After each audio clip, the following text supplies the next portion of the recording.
Costa Oliveira está com a gente novamente no Momento Uniodonto para trazer muita informação para a gente. Hoje a gente fala sobre pacientes de alta complexibilidade, na qual ela vai explicar quem são eles, como, onde encaixa isso. Tudo bom, doutora? Tudo jóia. Muitas vezes a gente fala de pacientes especiais, né? Mas além dos pacientes especiais, nós temos os pacientes de alta complexidade. O que seria isso? O paciente de alta complexidade são pacientes que têm problemas de saúde, problemas crônicos e muitas vezes controlados. Quando a gente faz a história clínica, às vezes tem pressão alta? Não. Aí ele toma remédio para pressão alta. Então ele é um paciente hipertenso e que está controlado.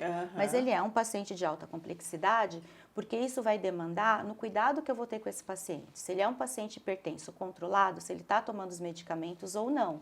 Porque no momento da anestesia, a gente sabe que acaba gerando um estresse. Então, o tipo do anestésico que eu uso, a dosagem de anestésico que eu uso é muito importante. Pacientes que fazem uso, por exemplo, de antidepressivo.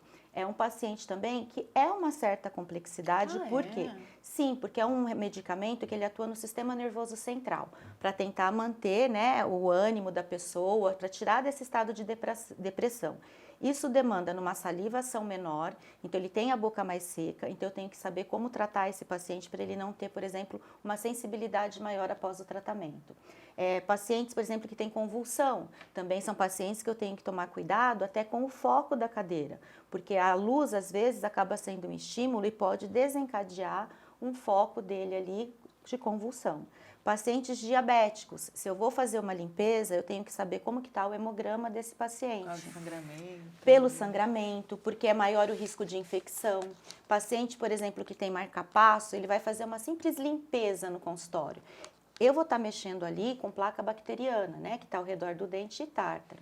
Isso pode se locomover através da circulação sanguínea e dar um problema que chama endocardite bacteriana. Então, nesses pacientes, 1 hora antes, eu tenho que prescrever para eles uma dose de antibiótico-terapia profilática, para evitar que essas bactérias que se desprendem no momento que nós estamos fazendo a limpeza, migrem para o coração, porque vai para a circulação toda. Só que como ele tem um marca-passo, ele tem um sopro, é mais lenta essa troca de sangue, então pode parar uma bactéria ali, então tem que tomar cuidado. Então é muito importante quando você vai ao dentista de falar realmente o seu histórico, os remédios que você toma, né? Porque às vezes a gente, por estar controlada, a gente acha que a gente não tem, mas a gente né? Tem um tipo de comorbidade, está controlado ou não, mas o dentista, ele tem que saber. Vamos lá para as perguntas. Como deve ser feita a profilaxia, a limpeza dos dentes, não apenas em pessoas com necessidades de uma atenção especial, mas para todas as pessoas?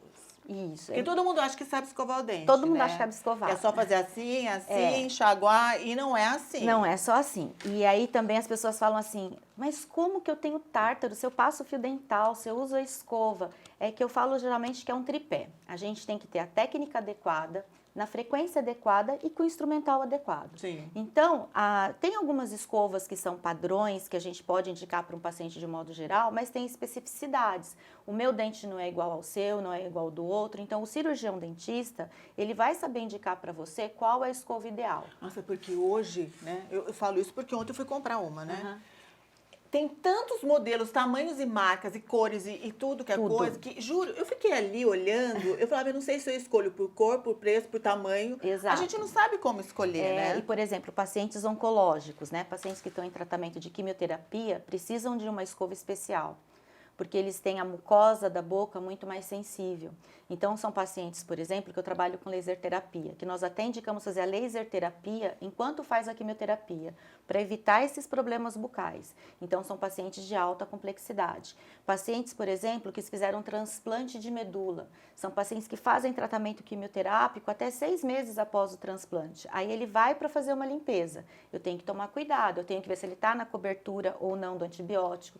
Preciso pedir um hemograma, ele é de alta complexidade. Eu preciso saber se o hemograma dele, o exame de sangue, ele está com os leucócitos, está tudo certinho com o transplante dele, para eu poder atender esse paciente. Então, por isso que é importante a gente trabalhar na prevenção, mas quando a gente vai atender um paciente, mesmo que ele procure só para uma limpeza, por isso que a gente faz tanta pergunta sobre a saúde dele, é para poder ter esses cuidados e não levar nenhum risco para ele, sim preservar a saúde. E eu sei porque quando a gente chega, né, vem aquele 5, 10 folhas para a gente responder, a gente fala, tem que responder tudo isso, mas é muito importante a gente responder e ser muito sincero na hora que a gente vai responder tudo isso.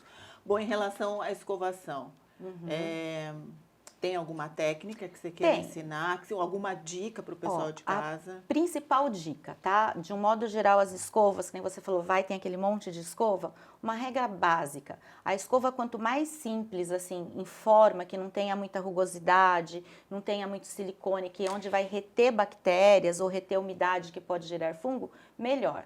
Além disso, apesar das pessoas acharem que a escova macia, ela suave, ela não limpa os dentes, é a melhor escova, porque ela não vai dar agressão para a sua gengiva.